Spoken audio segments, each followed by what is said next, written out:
1,51,604 కోట్లు ఏడాది పాలనలో చంద్రబాబు చేసింది ఏమైందా ఉంది అంటే అవి అప్పులే. రాష్ట్ర చరిత్రలో ఇంత తక్కువ వ్యవధిలో ఇన్ని అప్పులు ఘనత బాబుదే. అయినా సూపర్ 6 హామీలు అమలు చేసింది శూన్యం అన్నటువంటి వార్తని హైలైట్ చేశారు.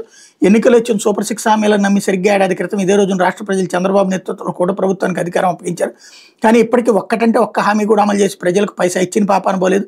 పైగా ఏడాది పాలనలో ప్రజలపై చంద్రబాబు ప్రభుత్వం కొత్తగా భారీ అప్పులు భారం వేసింది. తాము గెలిచి ఏడాది అయినందుకు ప్రజలకు బహుమానంగా మంగళవారం మరో 7,000 కోట్ల అప్పు చేసింది. తాజా అప్పులతో సరిగ్గా ఏడాదిలో బడ్జెట్ అప్పులే ఏకంగా 1,51,194 కోట్లకు చేరినాయి.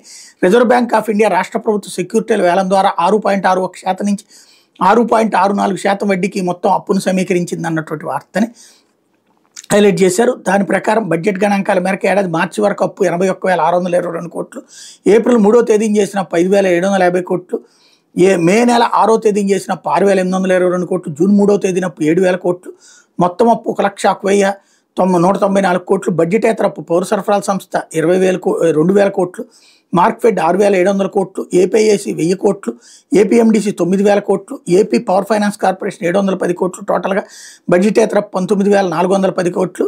అలాగే రాజధాని అప్పులు ప్రపంచ బ్యాంక్, ఏషియన్ డెవలప్మెంట్ బ్యాంక్ 15,000 కోట్లు, హడ్కో 11,000 కోట్లు, జర్మనీకి చెందిన కేఎఫ్డబ్ల్యూ సంస్థ 5,000 కోట్లు, మొత్తం 31,000 కోట్లు అన్నటువంటి విషయాన్ని హైలైట్ చేశారు.